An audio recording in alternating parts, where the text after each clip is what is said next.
Hi hello welcome to my channel. ఈరోజు మనం పెసరబ్యాళ్ళ పప్పు ఎలా చేయాలో చూద్దాం.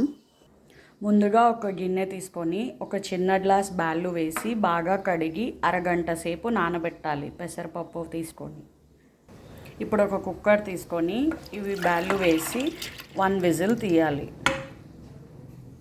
ఇప్పుడు ఒక ప్యాన్ తీసుకొని అందులో ఆయిల్ వేసి పోపు పెట్టుకోవాలి.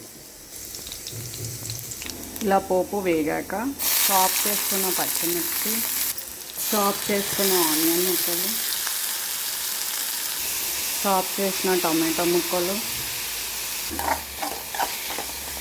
అన్నీ వేసి లో ఫ్లేమ్లో ఒక 5 మినిట్స్ బాగా ఫ్రై చేయాలి.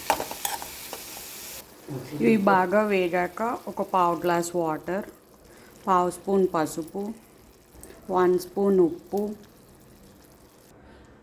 ఉడికించి పెట్టుకున్న పెసరపప్పు అన్నీ వేసి కలిపి బాగా ఒక లో ఫ్లేమ్లో 2 మినిట్స్ ఉడికించాలి.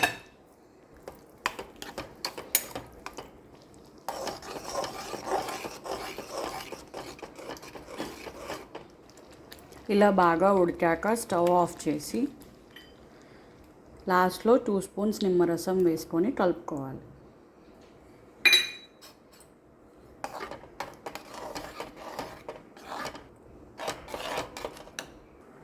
అంతే, టేస్టీ పెసరబ్యాళ్ళ పప్పు రెడీ.